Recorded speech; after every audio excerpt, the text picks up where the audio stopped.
oxygen and heat regulation. And today we are going to continue some more remaining topics of which are covering under this topic. So the first topic of today is the regulation of body temperature.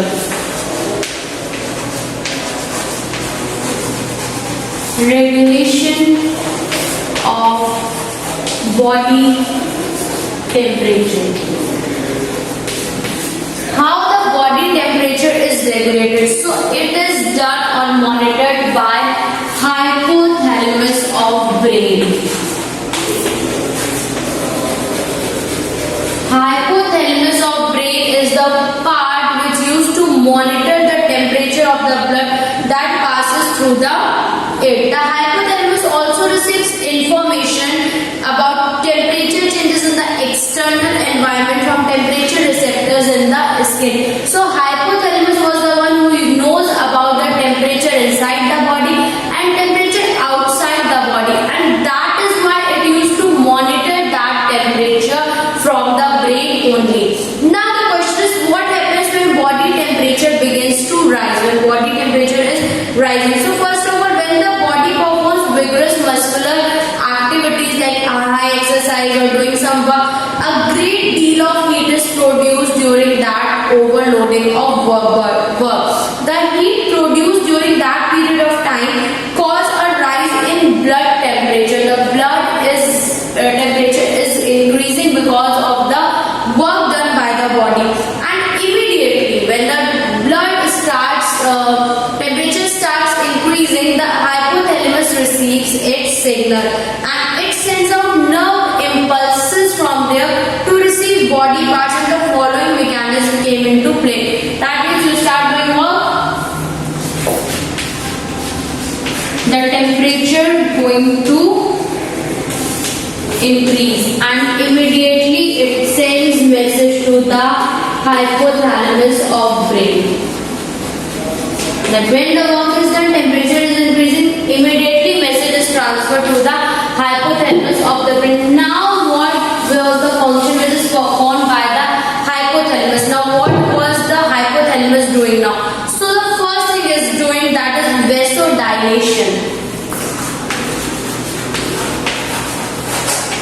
The first function which is performed by hypothalamus after receiving signal is vasodilation. And what is it? The arterioles in the skin gets dilated and they allow more blood to flow through them, and the skin thus receives more heat which is lost by radiation, convection and conduction. Now when the brain switches, the arteries gets dilated, and when they dilated, the flow of blood speeds up, and because of that the heat which is lost is going to become normal again. Then the second thing happens, the activity of sweat glands. Sweat glands also start performing their functions at the same time. How? Because they increases thereby leading to a greater production of sweat. As more sweat evaporates from the body or from the surface of the skin, more heat is removed from the body, and this is an efficient means of losing heat. The heat is mostly lost with the process of sweating. Other than this, there is also a next function which is rapid breathing occurs.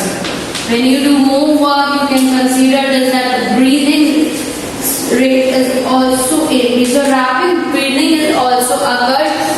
That helps to remove heat from the body. And then the metabolic rate show that the metabolic waste or the metabolic activities became slowed down. Metabolic activities became slowed down so that less heat is produced within, and the result is that body temperature remains constant, and the extra heat produced during vigorous muscular activities removed at a faster rate, so that there is no appreciable rise in the body temperature. So basically when you do more work, the first thing which has happened is that arteries become dilated, the process known as vasodilation. Sweat glands became active, it used to sweat a lot, which helps to maintain temperature. Rapid breathing occurs, and also metabolic activities became slow. That is done when you do a physical activity at a lot rate. Now what happens on a warm day and what happens on a cold day? This is the last topic. So what happens on the warm day? The same reaction is brought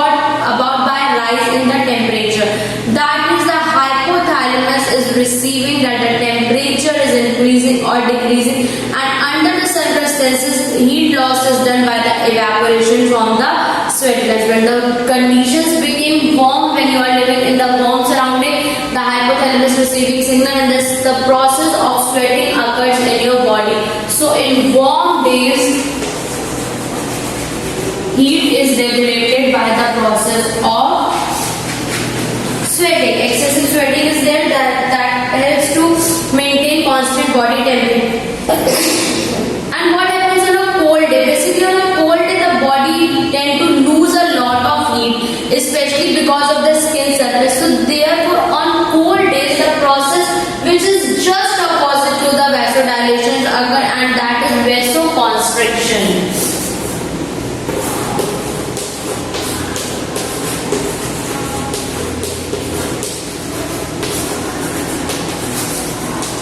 The process of vasoconstriction occurs which is just opposite to the vasodilation, that in this process skin arterioles becomes constricted and less blood flow is done through the skin and less heat is evolved, and therefore the body remains warm for the temperature according to the temperature, and it is adjustable. So basically regulation of body temperature is done by the hypothalamus with the help of these four processes. On the